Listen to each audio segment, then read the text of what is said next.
ಯಶಸ್ವಿಯಾದಂತಹ ಕಾರ್ಯಕ್ರಮ ನಡೀತಾ ಇದೆ. ತಾಲೂಕಾ ಮಟ್ಟದಲ್ಲಿ ತಹಶೀಲ್ದಾರ್ಗಳಿಗೆ ಮನವಿ ಕೊಡುವ ಮುಖಾಂತರ, ಜಿಲ್ಲೆಯಲ್ಲಿ ಜಿಲ್ಲಾಧಿಕಾರಿಗಳಿಗೆ ಮನವಿ ಕೊಡುವ ಮುಖಾಂತರ ಮತ್ತು ಇಲ್ಲಿ ಕೇಂದ್ರದಲ್ಲಿ ಮುಖ್ಯ ಕಾರ್ಯದರ್ಶಿಗಳು ಮನವಿ ಕೊಡುವ ಮುಖಾಂತರ ಈ ಒಂದು ಯಶಸ್ವಿ ಕಾರ್ಯಕ್ರಮನ ಇವತ್ತು ಏನು ಮುಂಚೂಣಿಯಲ್ಲಿ ಇರ್ತಕ್ಕಂಥ ಮಂಜೇಗೌಡ ಇವತ್ತೇನು ಇದನ್ನ ಕರೆ ಕೊಟ್ಟಿದ್ದಾರೆ. ಮೊದಲನೇದಾಗಿ ಅವರಿಗೆ ನಾನು ಅಭಿನಂದನೆ ಸಲ್ಲಿಸ್ತೀನಿ. ಈ ಪ್ರಪಂಚ ಏನು ಫೂಲ್ಸ್ ಡೇ ಆಚರಣೆ ಮಾಡ್ತದೆ ಏಪ್ರಿಲ್ 1ಗೆ. ಆ ದಿನಾಂಕದಂದು ಏನ್ ನಮ್ಮ ಸರ್ಕಾರಗಳಿದಾವೆ, ನಾವು ಎಲ್ಲಾ ಸರ್ಕಾರಿ ನೌಕರನ್ನ ಫೂಲ್ ಮಾಡಿ ಏಪ್ರಿಲ್ ಫೂಲ್ ಮಾಡಿಬಿಟ್ಟು ಏನು ಇವತ್ತು ಯೋಜನೆ ತಂದಿದ್ದಾರೆ, NPS ಯೋಜನೆನ. ಈ ಒಂದು 10 ವರ್ಷಗಳ ನಂತರ ನಮ್ಗೆ ಇವತ್ತೊಂದು ಗಮನಕ್ಕೆ ಬರ್ತಾ ಇದೆ.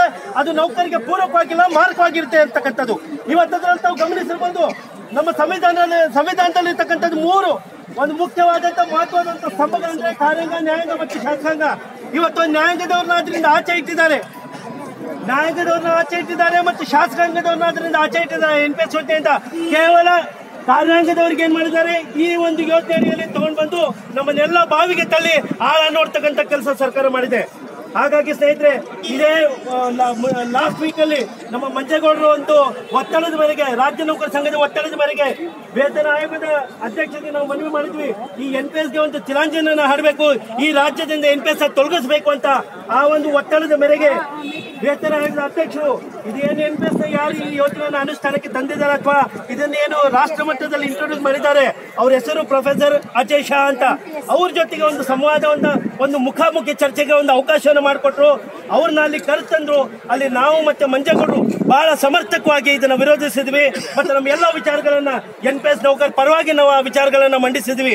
ಆ ವಿಚಾರದಲ್ಲಿ ಎಲ್ಲ ಕೇಳಿದ ನಂತರ ಆಗ ಫೈನಾನ್ಸ್ ಡಿಪಾರ್ಟ್ಮೆಂಟ್ ಪ್ರಿನ್ಸಿಪಲ್ ಸೆಕ್ರೆಟರಿ ಆಗಿರ್ಬೋದು, DPR ಸೆಕ್ರೆಟರಿ ಆಗಿರ್ಬೋದು, 10 ಹಲವು ಅಧಿಕಾರಿಗಳು ಅಲ್ಲಿ ಕೂತ್ಕೊಂಡಿದ್ರು.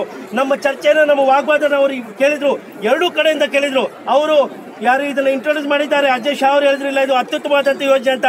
ನಾವು ಅದಕ್ಕೆ ವಿರೋಧಿಸಿದ್ವಿ, ಅದಕ್ಕೆ ಸಮರ್ಥವಾದಂಥ ಕಾರಣಗಳು ಕೊಟ್ಟಿದ್ವಿ, ಸಾಕ್ಷ್ಯಗಳು ಕೊಟ್ಟಿದ್ವಿ. ಅಂತಿಮವಾಗಿ ಅವರು ಒಂದು ಮನವರಿಕೆಯನ್ನು ಅವ್ರಿಗೆ ಮಾಡಿದ್ವಿ, ಹೌದು ಇದು ನೌಕರಿಗೆ ಪೂರಕವಾಗಿಲ್ಲ ಅಂತ. ಯಾರು ಇದನ್ನ ಇಂಟ್ರೊಡ್ಯೂಸ್ ಮಾಡಿದ್ರು ಆ ವ್ಯಕ್ತಿ ಅಂತಿಮವಾಗಿ ಹೇಳಿರ್ತಕ್ಕಂಥ ಒಂದು ಮಾತು, ಹೌದು ಇದರಲ್ಲಿ ನ್ಯೂನತೆಗಳಿದೆ, ನಾವು ಕೂಡ ಒಪ್ಕೊಂತೀವಿ, ಆದ್ರೆ ಇದು ಕೇಂದ್ರ ಸರ್ಕಾರದ ಮತ್ತು ರಾಜ್ಯ ಸರ್ಕಾರದ ಒಂದು ಒಪ್ಪಿಗೆ ಮೇರೆಗೆ, ಒಂದು ಪಾಲಿಸಿ ಮೇರೆಗೆ ಇದು ಆಗಿದೆ ಅಂತ. ಹಾಗಾಗಿ ನೌಕರರೇ, ಇದನ್ನ ಸಂಪೂರ್ಣವಾಗಿ ಇದನ್ನ ಇಟ್ಕೊಳ್ಳೋದು ಮತ್ತೆ ತೆಗೆದು ಹಾಕೋದು ರಾಜ್ಯ ಸರ್ಕಾರಗಳಿಗೆ ಬಿಟ್ಕೊಡ್ತಿರ್ತಕ್ಕಂಥ ವಿಚಾರ.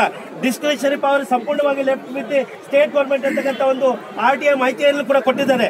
ಹಾಗಾಗಿ ನಾವು ರಾಜ್ಯಾದ್ಯಂತ ಈ ಮುಷ್ಕರವನ್ನು ಮಾಡಿ ಈ ನಮ್ಮ ರಾಜ್ಯದಿಂದ NPS ತೊಲಗಿಸ್ಕೊಡ್ಬೇಕು, ಮತ್ತೆ ಇಲ್ಲಿಂದ ಹೋಗ್ಲಾಡಿಸಕ್ಕೆ ತಾವೆಲ್ಲರೂ ಅಣಿಯಾಗಬೇಕು. ಮುಂದಿನ ದಿನಗಳಲ್ಲಿ ಬಹಳ ಉಗ್ರವಾದಂಥ ಹೋರಾಟ ನಾವು ರಾಜ್ಯ ಮಟ್ಟದಲ್ಲಿ ಮಾಡ್ತೀವಿ. ನಾವೆಲ್ಲರೂ ಅದಕ್ಕೆ ಕೈ ಜೋಡಿಸ್ಬೇಕು. ಮತ್ತೆ ಯಾರು ಕೆಲವರು ಹೇಳಿದ್ರು, ಇಲ್ಲ ಹೋರಾಟ ಯಾರೇ ಮಾಡಲಿ ನಾವು ಅವ್ರಿಗೆ ಬೆಂಬಲ ಕೊಡ್ತೀವಿ, ಹೋರಾಟ ಅಧಿಕೃತ ಸಂಘ ಇರಲಿ ಅನಧಿಕೃತ ಸಂಘಟನೆ ಇರಲಿ ನಾವು ಬೆಂಬಲ ಕೊಡ್ತೀವಿ ಅಂತ ಇದ್ರು. ಅದೇ ಹರಾಮ್ಖೋರರು ಇವತ್ತು ನಮ್ಮ ಹೊಟ್ಟೆ ಮೇಲೆ ಹೊಡೆಗೆ ಬಂದಿದ್ದಾರೆ, ಬಂದಿದ್ದಾರೆ.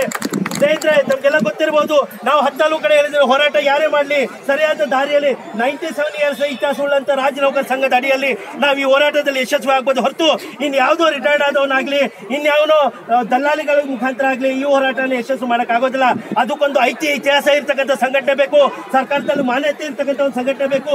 ಆ ನಿಟ್ಟಿನಲ್ಲಿ ನಾವು ಅವರಿಗೂ ಇವತ್ತು ಆಮಂತ್ರಣ ಮಾಡ್ತೀನಿ, ಬಹಳ ಪ್ರೀತಿಪೂರ್ವಕವಾಗಿ ನಾನು ಅವ್ರಿಗೆ ಸ್ವಾಗತ ಮಾಡ್ತೀನಿ. ಬನ್ನಿ ನಮ್ಮ ಜೊತೆಯಲ್ಲಿ ಹೋರಾಟ ಮಾಡಿ, ನೌಕರಿಗೆ ನ್ಯಾಯ ಒದಗಿಸಿ, ನೌಕರ ಹೊಟ್ಟೆ ಮೇಲೆ ಒಡೆಯಂತ ಕೆಲಸ ಅವರು ಮಾಡಬಾರ್ದು. ಅವರಿಗೆ ದೇವರು ಒಳ್ಳೆ ಬುದ್ಧಿ ಕೊಡಲಿ ಅಂತ ಹೇಳ್ತಾ ನಾನು 2 ಮಾತನ್ನು ಮುಗಿಸ್ತೀನಿ. ಧನ್ಯವಾದಗಳು.